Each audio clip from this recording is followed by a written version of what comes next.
got to grab your classmates, you got to grab your co-workers, you got to knock on some doors, you got to make some phone calls. You need to visit iwillvote.com. You've got to find your polling place, and then you've got to take everybody you know to cast their ballot for Dan Malloy. See, I'm assuming if you took time to come to the rally, that you're going to vote. Unless you thought the basketball season started early, and you showed up thinking there was a game. But here's why it's so important for you to get other people to vote. I love you. I appreciate you too. Thank you. Thank you. So, hold on, young lady. Hold on a second. Hold on. Hold on. You're a dreamer, and I gave you relief administratively, and we're going to work on the next one. The Republicans are blocking immigration reform. That's one more reason why we need a Democratic Senate. So I support you. I'm with you. And you need to go protest the Republicans. Because I'm not the one blocking it. So, now let me talk about Dan Malloy. Dan Malloy won a tough election last time. He took office facing record job losses, massive deficits, the worst recession in decades. But he took on a tough challenge. He made the tough calls. And while it has not always been easy, and it has not always been without sacrifice, there is progress here in Connecticut to be proud of. You've had the fastest job growth in decades. You've had the lowest unemployment rate in 5 years. A budget that is actually balanced. A rainy day fund that is actually funded. And thanks to leaders like Dan,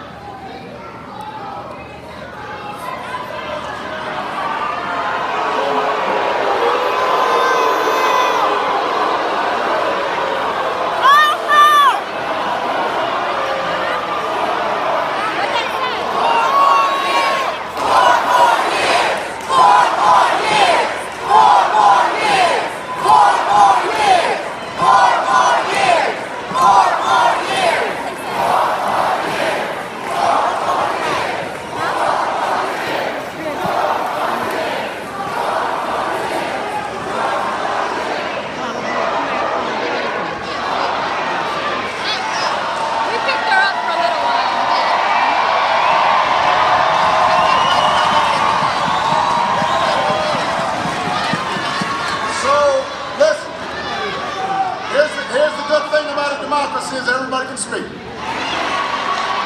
As I said before, it's always ironic that the folks who are shouting don't understand that we actually support their issue.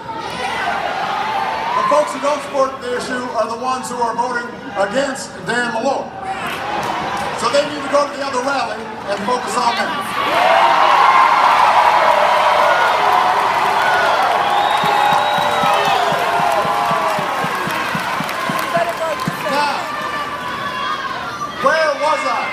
Where was I? We're talking about 4 more years. Now, all right, let's try it again.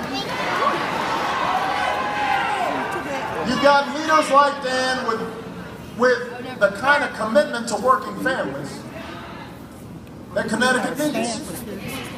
And thanks to him, and thanks to the grit and the resilience of the American people, the country as a whole has made real progress.